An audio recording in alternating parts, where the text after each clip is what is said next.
की बात नहीं है, मेरे तो सर में दर्द हो जाता है। मुझसे नहीं होता याद ये ग्रामर के रूल और इतने सारे टेंसेस। अच्छा, मुझे अब इंग्लिश बोलना मुश्किल नहीं लगता। मुझे लग रहा है कि एक ना एक दिन मैं बहुत अच्छी इंग्लिश बोलना सीख जाऊंगी। मगर कैसे? मुझे लगता है कि आपने मैम क्यूबी का इंग्लिश स्पीकिंग कोर्स नहीं ज्वाइन किया हुआ। नहीं यार, मेरे पास इतने पैसे नहीं है कि मैं इतने सारे पैसे देकर इंग्लिश सीखने जा सकूं। अरे नहीं नहीं, आपको पैसे देने की जरूरत नहीं है। मैम क्यूबी बिल्कुल फ्री में ये कोर्स करा रही हैं। क्या सच में? मैंने भी इंग्लिश सीखनी है, मुझे बताए ना मैं क्या करूं। बस आपने अभी के अभी लर्न विद क्यूबी को सब्सक्राइब करना है और मेरी तरह इस कोर्स को ज्वाइन करना है। हेलो, अस्सलाम वालेकुम, how are you all? I hope you all are having great day. Welcome to learn with QB. So it's second day of our spoken English course. Yesterday you have learned 3 tenses: present indefinite tense, present continuous tense and past indefinite tense. कल मैंने आपको एक task दिया था, याद है ना? भूल तो नहीं गए कि कौन सा काम दिया था आपको? जी हाँ, प्रैक्टिस का। तो अभी के अभी मुझे कमेंट सेक्शन में बताएं कि आपने प्रैक्टिस की थी या नहीं की थी। मैंने आपको कुछ वर्ब्स दिए थे, उनके थ्रू प्रैक्टिस करनी थी। आपने कितनी देर प्रैक्टिस की है? आपको 1 घंटा प्रैक्टिस करनी है, कम तो नहीं की ना उससे? चलें अपना थोड़ी सी रिवीजन कर लेते हैं। So let's start. कल हमने प्रेजेंट इंडेफिनिट टेंस से बात स्टार्ट की थी। हम जब किसी से बात करते हैं तो क्या कहते हैं? हम मोस्टली उन्हें अपने बारे में बताते हैं। मैं सुबह उठती हूँ, मैं ये काम करती हूँ, मैं खाना खाती हूँ, मैं पानी पीती हूँ, मैं गाती हूँ, मैं खेलती हूँ, मैं सोती हूँ, मैं पढ़ती हूँ, मैं लिखती हूँ। और इनकी इंग्लिश क्या बनी थी? I get up, I eat, I drink, I sleep, I sing, I write, I read, I want, I like. और मैंने आपको बताया था कि अगर प्रेजेंट इंडेफिनिट टेंस में सब्जेक्ट सिंगुलर हो, ठीक है, तो ही या शी हो, तो उसके साथ क्या होगा? एस या ईएस का इजाफा होगा। जैसे he plays, she rides, he sings, she स्लीप्स। Okay, clear हो गया था ना? फिर मैंने कहा था कि इसका नेगेटिव बनाएं। प्रेजेंट इंडेफिनिट टेंस में डू नॉट और डज नॉट का यूज होता है। अब आई प्ले फुटबॉल का नेगेटिव बना, क्या बना? I do not play football. और इसका इंट्रोगेटिव क्या बनेगा? Do I play football. और अगर सब्जेक्ट सिंगुलर हो तो क्या लगता है? Does. He does not play football. और इंट्रोगेटिव में डज ही प्ले फुटबॉल। यहाँ तक तो ऑल क्लियर ना? चलें आज हम क्या सीखेंगे? मैंने आपको कल बताया था ना कि बच्चा स्टार्ट में क्या सीखता है? मामा पापा। जब ये मामा पापा सीख जाता है तो फिर क्या करते हैं? पेरेंट्स उसे आगे के वर्ड्स बताते हैं, डिफरेंट वर्ड्स समझाते हैं, जैसे आपी, भाई, दादा दादी, नाना नानी। मैंने भी आपको इंग्लिश इसी तरह से सिखानी है, छोटे छोटे लफ्ज़ों की सूरत में, ठीक है? जैसे कल हमने सब्जेक्ट आई के साथ डिफरेंट वर्ब्स लगाकर प्रैक्टिस की थी, वैसे ही अगर हमने किसी को बताना हो कि मेरे पास ये चीज़ है, वो चीज़ है, हम कैसे बताएंगे? I have a sister, I have 2 brothers, I have a car, या I have a bike, I have a house. चलिए इसमें थोड़ा सा एडिशन कर देते हैं। I have a beautiful house, मेरे पास प्यारा सा घर है। गॉट इट ना? फिर अगर आपको ये बताना हो कि मुझे अच्छा क्या लगता है या मुझे क्या चीज़ पसंद है, तो आप कैसे बताएंगे?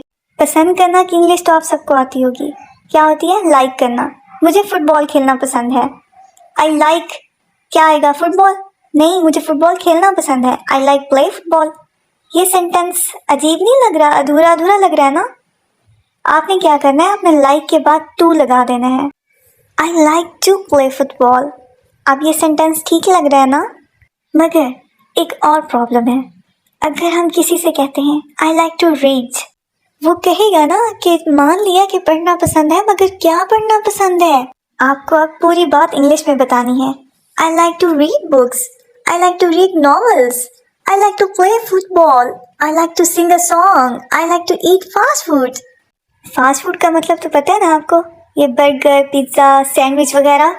अब अगर आपको ये बताना हो कि आप ये काम करना चाहते हैं या चाहती हैं, तो आपको चाहना की इंग्लिश तो आती है ना? want। उसके बाद हमने टू लगा देना है, जैसे हमने लाइक के बाद लगाया था। I want to paint, I want to play. I want to pray. I want to sing. I want to write a novel. I want to read a novel. चलें, अब आपने want के बाद get लगा देना है. I want to get first position. I want to get new dress. I want to get new bag. I want to get new car. अब आप I want to के बाद go लगा दें. I want to go to Canada. I want to go to hill station. Hill station का मतलब पता है ना, पहाड़ी इलाका जहाँ पर पहाड़ होते हैं. अच्छा, आगे आप कह सकते हैं I want to go to America. I want to go to Saudi Arabia. I want to go to Turkey. I want to go to Dubai. कितने सारे सेंटेंसेस बना लिए आपने? अगर हाँ तो फिर एक लाइक तो बनता है ना. जल्दी से मेरी वीडियो को लाइक कर दें. अच्छा, जब आप पहली बार किसी से मिलते हैं तो उनसे क्या बातें करते हैं? हेलो के बाद क्या कहते हैं? अपने बारे में बताते हैं ना उन्हें कि मैं क्या हूँ, क्या करती हूँ. I am a girl, I am a boy, I am a teacher, I am a student, I am a doctor, I am an engineer, I am a nurse, I am a singer. जो भी आप काम करते हैं, मैं हूँ मतलब I am. अच्छा, अगर आप टीचर हैं तो आपने कहना है I am a teacher. Teacher का काम क्या होता है? पढ़ाना ना. और पढ़ाने की इंग्लिश क्या होती है? टीच करना. मैं इंग्लिश पढ़ाती हूँ. I teach English. इसी तरह से आपने आई टीच के बाद जो भी आप पढ़ाते हैं वो लगा देना है और आपका सेंटेंस बन जाएगा. अच्छा, अगर आपने बताना हो कि मैं वॉक करने जा रही हूँ तो क्या सेंटेंस बनेगा? जा रही हूँ, ये कौन सा टेंस है? Present continuous tense. Sorry for the noise, क्योंकि गली में बच्चे क्रिकेट खेल रहे हैं. आपने मुझे जल्दी से बताना है कि गली में बच्चे क्रिकेट खेल रहे हैं, ये कौन सा टेंस है? अच्छा, हम लोग कहाँ पे थे कि मैं वॉक करने जा रही हूँ. जा रही हूँ ये कौन सा टेंस है? Present continuous tense. और मैं वॉक करने जा रही हूँ. I am going for a walk. मैं खाना पकाने जा रही हूँ. I am going to cook meal. मैं अपनी दोस्त से मिलने जा रही हूँ. मिलने की इंग्लिश क्या होती है? Meet. I am going to meet my friends. मैं अगले हफ्ते कनाडा जा रही हूँ. ओह, इतना बड़ा सेंटेंस, मुश्किल लग रहा है क्या? ये तो बहुत आसान है. I am going to Canada next week. मैं अपनी दोस्त की बर्थडे पार्टी में जा रही हूँ. I am going to attend birthday party of my friend. मैं सुबह सवेरे उठती हूँ. I get up early in the morning. मैं कपड़े धोती हूँ. I wash the clothes. अच्छा, अब इन वर्ब्स को पास्ट में यूज़ करना है. कैसे करेंगे? आई वॉश द क्लोथ्स की बजाय इसकी सेकंड फॉर्म लगा देंगे. आई वॉश द क्लोथ्स. मैंने कपड़े धोए. ठीक है. मैंने खाना खाया. आई ईट की बजाय क्या आएगा? I ate food. मैंने एक मूवी देखी. I watched a movie. मैं कल बाजार गई. I went to the market yesterday. मैं लाहौर जाना चाहती थी. I wanted to go to Lahore. कल मेरी दोस्त मुझसे मिलने के लिए आई. My friends came to meet me yesterday. मेरे ख्याल में आज के लिए इतना काफ़ी है. आई होप कि आपको अच्छे से सारा कुछ समझ आ गया होगा. अगर आपका कोई भी सवाल है तो do let me know in comment section below. आपका होमवर्क क्या होगा? आपने इन सब सेंटेंसेस की प्रैक्टिस करनी है. उनके नेगेटिव और इंट्रोगेटिव बनाने हैं.